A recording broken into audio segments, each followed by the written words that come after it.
नमस्कार। आज लोकसभा चुनाव 2024 का सबसे बड़ा महापर्व है। 21 राज्यों की 102 सीटों पर पहले चरण की जो है वोटिंग हुई है और इसमें सुबह 8 बजे से शाम 6 बजे तक जो लोगों ने है वो मतदान किया है। तो बात करें 2019 की तो उस समय पर 70% जो है वोटिंग हुई थी और अभी की बात करें यानी मौजूदा उसकी तो 2024 में जो है कम वोटिंग हुई है, 60% जो है करीब मतदान हुआ है। तो जानते हैं कि जनता की क्या राय है इस पर। देखिए, जो मत प्रतिशत इस बार घटा है ना। पहले 70% गिरा था, इस बार जो है वोट डालने के लिए लोग कम जा रहे हैं।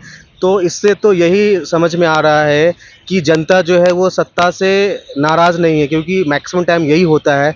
जब आप राजस्थान का इलेक्शन देख लें या मध्य प्रदेश का इलेक्शन जब विधानसभा का हुआ था, तो उस समय सत्ता के विरोध में लहर चल रही थी।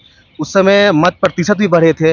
तो इससे तो हमें यही समझ में आ रहा है कि जो सरकार है, सरकार के विरोध में उतनी लहर नहीं है जितना विपक्ष जो है वो बता रहा है। लेकिन लेकिन ये भी तो है ना कि 10 साल का कोई मतलब कि काम का असर नहीं हुआ क्या? मतलब कि एकदम से जो है वोटिंग कम हुई है, 60% जो है मतदान हुआ है। मतलब ये भी तो है ना कि जनता क्या नाराज है कहीं ना कहीं। जनता नाराज नहीं है, जनता में कोई उत्सुकता नहीं है, क्योंकि उनके पास कोई दूसरा विकल्प नहीं है।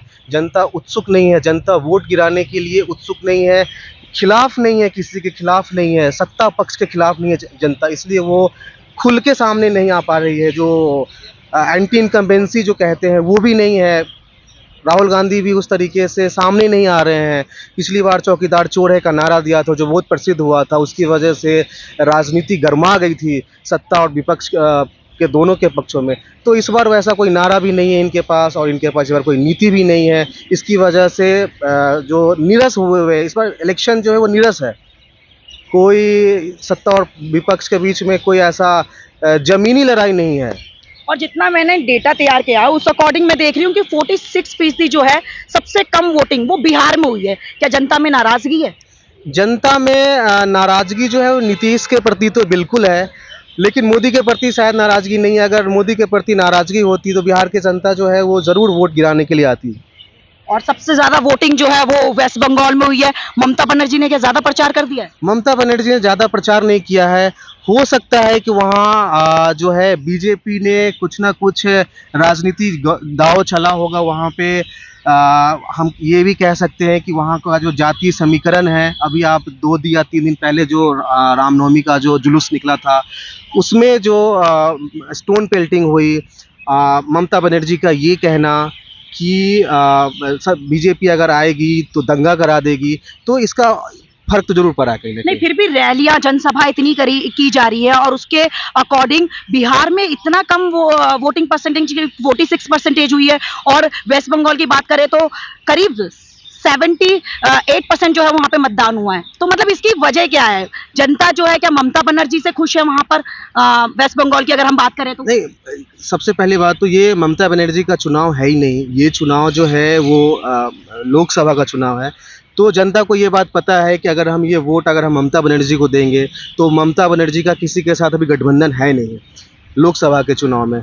तो वहाँ की जनता को ये पता है कि ये जो वोट है या तो मोदी को जाएगा या राहुल गांधी को जाएगा। और अगर हम पश्चिम बंगाल का अगर हम समीकरण देखें तो वहाँ पे कांग्रेस जो है वो ना ममता बनर्जी के साथ है और ना खिलाफ है, क्योंकि वो आपस में कहीं ना कहीं गठबंधन जरूर है उनका।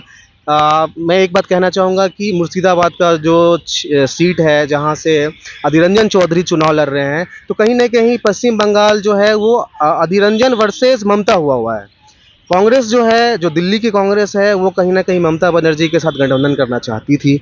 लेकिन जो मुर्शिदाबाद से सांसद है और हमारे जो विपक्ष के नेता भी हैं लोकसभा में, वो उन्होंने अपना ये जो है इलेक्शन जो है पंजाब पश्चिम बंगाल का उन्होंने अपने ऊपर ले लिया है। तो वहाँ का इलेक्शन कहीं ना कहीं ममता वर्सेस अधीर रंजन चौधरी हुआ है। लेकिन मैं बात करूं कि बिहार की तो जमुई में तेजस्वी यादव के मन से कल चिराग पासवान जी की माता जी के लिए जो है आपत्तिजनक टिप्पणी की गई थी, तो उस पर क्या राय है? देखिए, सबसे पहले तो जो महिला के बारे में अपशब्द जो है कहीं से भी किया जाए, कोई भी करे, ये तो बिल्कुल ही गलत है। और जो है तेजस्वी यादव एक उभरता हुआ चेहरा है बिहार का। लोग उनको चाहते हैं, ज़मीनी स्तर पर उनको लोग चाहते हैं। उनकी उनकी उनके वादों से कहीं न कहीं जो युवा हैं, वो कहीं न कहीं संतुष्ट होते दिखाई दे रहे हैं। तो जो मेरी राय है कि इसके लिए कहीं न कहीं तेजस्वी यादव को खेद व्यक्त ज़रूर करना चाहिए। मंच से करें या कहीं से भी करें, उनकी इतनी बड़ी सोशल मीडिया की टीम है, उनको ये चीज़ समझ में आ रही होगी, जनता की नाराज़गी है। अब भाजपा ने और जो भी एनडीए अलायंस है, उन्होंने इसका एक मुद्दा बना दिया है। और मुद्दा ये कि वो फिर से पुराना जंगल राज और वो तरह-तरह की बातें जो है वो कर रहे हैं। तो कहीं न कहीं इससे राष्ट्रीय जनता दल को नुकसान ही होगा किसी भी तरीके से, क्योंकि ये एक मुद्दा बन चुका है। ये पूरे बिहार में हर एक फ़ोन में ये पहुँच चुका है, एक वायरल है ये। तो इससे कि खेद व्यक्त करना चाहिए और इसका सीधा-सीधा फ़ायदा जो है वो एनडीए को होगा। कल चिराग पासवान ने दिल्ली में आके इसके लिए प्रेस कॉन्फ्रेंस किया, सम्राट चौधरी ने इस पे बयान दिया। मुझे लगता है कि आने वाले दिनों में प्रधानमंत्री आदरणीय मोदी जी भी कहीं न कहीं इस मुद्दे को ज़रूर उठाएँगे, क्योंकि अगर मछली को लेकर के अगर वो पब्लिक मंच से बोल सकते हैं, तो ये मुद्दा को ज़रूर उठाएँगे और ये मुद्दा जो है, ये कहीं न कहीं राष्ट्रीय जनता दल के लिए गले की हड्डी बन जाएगी। और इलेक्शन से एक दिन पहले यानी कि कल की बात करूं मैं तो आम आदमी पार्टी के जो विधायक है अमानतुल्लाह खां, उनको जो है ईडी ने मनी लॉन्ड्रिंग केस में गिरफ्तार किया है। तो क्या इसका असर जो है वो इलेक्शन पर पड़ेगा? देखिए जो ये आम आदमी पार्टी का जो भी ये चैप्टर अभी हो रहा है, ये अब कहीं न कहीं मतलब इससे जनता को अब कोई सरोकार नहीं है, क्योंकि बीच इलेक्शन में ये हुआ है। और आप देखिए कि दिल्ली में इसका कोई असर नहीं पड़ रहा है, लोग सड़कों पे नहीं आ रहे हैं, इसके बारे में कोई ज़्यादा बातें नहीं हो रही है, मीडिया इसके बारे में कोई ज़्यादा बात नहीं कर रही है। हालाँकि ये बहुत बड़ी खबर है कि बीच इलेक्शन में या इलेक्शन के दिन पहले किसी विधायक को, और ऐसे विधायक को जो एक अच्छे जनप्रतिनिधि हैं, उनको गिरफ्तार कर लेना ईडी के द्वारा, ये अपने आप में एक बहुत बड़ी बात है। लोकतंत्र के लिए भी कहीं न कहीं एक बड़ी बात है कि इससे लोकतंत्र पे भी एक हमला ही कहेंगे, लेकिन जनता इससे कनेक्ट नहीं कर रही, इस मुद्दे को बिल्कुल कनेक्ट नहीं कर रही है। चलिए, ये तो हमारी जनता से राय थी कि उनका लोकसभा को लेकर क्या मत था, वो उन्होंने अपनी बात रखी।